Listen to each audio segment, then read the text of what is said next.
Okay, Coach Adam with Soccer Roots here. I had a question from a guy that plays a cam position, as he calls it, centre attacking midfield. It's an interesting position actually, because in the last couple years it started to fade out of football and soccer a lot more. But, kids love that position because effectively it's the guy or the girl who floats in between the lines ahead of the midfield but behind the strikers and sets them up and gets a few goals themselves.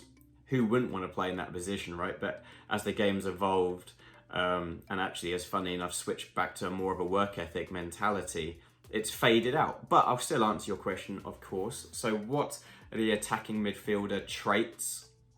I'm going to call it, rather than a cam, because I think that way we still will always have attacking midfielders in the game. Box to box, we're going to focus just on the attacking element. So the first one would be, how good is your first touch? Okay, you've got to have a great first touch. Obviously, the further up the field you get, the pressure on the ball increases. Your first touch has to be on point, because if it's not, then you're going to get tackled. And of course, now we're in transition. We're back on defending. So how is your first touch? I have other videos on that, how to improve that. Long story short, find a brick wall, find a friend, over and over again. Practice the variances of exiting left and right with both feet. That's going to improve it massively for you. The second part of that would be the passing variances that you have within your own ability. You have to have the ability to unlock a defense and to retain possession in the midfield with all of the passing variances. If you're watching a guy specifically I would recommend to watch right now would be Kevin De Bruyne. He doesn't play a cam position, he plays a central midfield, even drops back into a deep line playmaker position nowadays, but he has everything that a young player needs to watch. If you're a parent watching this, turn on Manchester City and make your son or daughter just watch Kevin De Bruyne play. He's an unbelievable midfielder and has all of the attributes that I'm talking about in this video. In this one, his passing variances means that the other team know he can do anything with a ball when he's passing it. So that's worrying, right? I talk to kids all the time about having the ability to use 2 feet, of course, because if the defender knows which way you're going to go, then easy to tackle. Same with passing. If you're hitting the same pass over and over again, you're easy to read. If you have everything in your locker, now they don't know what's coming, right? Is it going to go over the top? Is it going to go on the ground?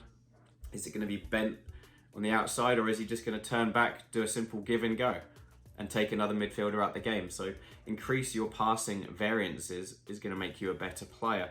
The third one, I was actually talking to my partner about this just yesterday when we were watching Man City play. Kevin De Bruyne spends his entire life, I was counting, about 3 seconds in between every look. 3 seconds every single minute for 90 minutes. He has a look quickly, I don't want to jar my neck, but quickly having a look, has a look where the space is, moves into that fresh space. If he receives the ball, brilliant. He's already had a look again where to give the ball. If he doesn't receive the ball, he repeats, has another look, moves into more fresh space, over and over and over and over again. Keep looking and have awareness of the field, because we know he can pass the ball. So what does he have to find? He's got to find space. Point number 1, good first touch. Point number 2, gives the pass. So you can see how these things all interlink. Number 4 is your decision making and your creativity. So decision making, of course, in the Premier League versus being a child player, you just get less time. So the more you can get your first touch and your passing and your awareness improved, your decision making kind of improves also, because you can see the game at a faster rate.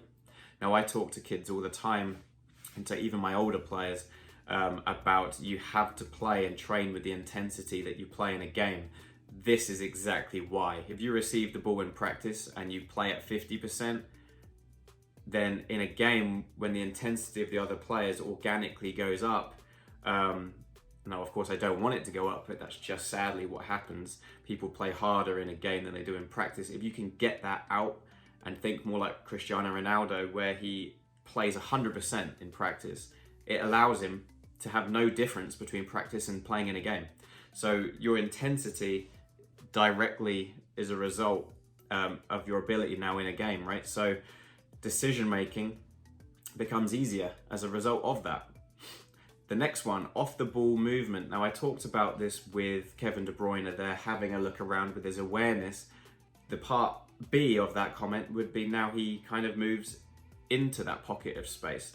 All you're looking to do is constantly be away from the other team so that when you do receive the ball, you know, one, where they are, and two, how much time you have to kind of make your pass. If you know a bloke is directly behind you, you're simply going to return the ball perhaps with a one-touch pass. Or you're going to know they're on your left and you're going to spin right and then do your pass. But if you don't have that awareness and you don't move into space constantly, you can't do any of these things. I always tell kids at foundational level that movement causes problems.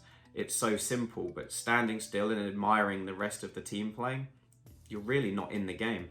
You have to keep moving and keep making yourself kind of aware of what's going on and available for a pass. The next one goes without saying, 2 feet. You have to practice with 2 feet. You have to, because if you don't have that ability to play on both feet, you become easy to read and you're just going to create problems. If even Lionel Messi, I saw him talking the other day and they said, you're basically the greatest player of all time. What do you do next? And he said, well, I don't score as many goals with my left foot as I do with my right foot. So he's 31, he's probably the greatest footballer that's ever played the game, and he's still talking about improving. If that's not humbling enough for anyone watching this, then you're in the wrong sport. So practice with 2 feet, get better with 2 feet. And then the third one is just timing. If you're playing in that position, you have to be aware of when a player is making a run. I'll give you an example, which you can watch anytime. Leicester City, they have a player called James Maddison. He plays the closest to a cam or attacking midfielder that you can get if you want to watch this. And Jamie Vardy is the classic number 9 striker. Very fast, he works off of burst, acceleration, one touch and then a hit. Nothing complicated about his game at all, really. But Maddison has to know when Jamie Vardy's making those runs, and he has to know the angle to kind of make the pass, right? So if Jamie Vardy gives him a look or gives him a point or gives him a shout and says, I want the ball now, bring in the last 5 or 6 attributes that I just talked about all in that moment. Now you've got to be aware, you've got to be able to do a passing variance, you've got to have a good decision, because if you wait too long, Jamie Vardy's offside, you play it too early, then he hasn't made his run in behind and the defender can catch him. So it comes down, you know, to like any given Sunday, a game of inches and it's a game of milliseconds. And the only way you're going to get better at that and sharper at that, again, goes back to playing with intensity in practice. So practice this with your striker. If you are a central attacking midfielder, like I think it was Mark who asked this question, practice that. Find your striker in training and practice that. Grab a centre back and just work on making diagonal runs and changing runs and chipped runs and all this kind of stuff. So hopefully those videos really helped you. There are more things to it, like, you know, when to arrive in the box for a finish, but I think for the most part you're talking about the creativity element of the central attacking midfielder position. But you should probably be looking to maybe score 10 goals a season in that position too, at the top level. I think that's fair to say. But yeah, thank you for watching. Please go back and watch these moments again. If you want, I'll just kind of quickly go through them again. You've got your first touch, you've got passing variances, you've got vision, creativity, your off the ball movement, and your awareness, of course, 2 feet, and then the timing of pass, the timing of the run, the timing of the shot. Those are your big attributes to work on. And I would even add one more, work ethic. The game continues to change. Don't rely on being that number 10 who can just float about like a Mesut Ozil at Arsenal, who technically is an unbelievable player, but the game has just moved on a little bit in the last 2-3 years past his strengths from just 4 or 5 years ago. So you have to keep adapting. So thank you for watching. Please like, subscribe, comment and all of that, and I'll see you guys soon for another video.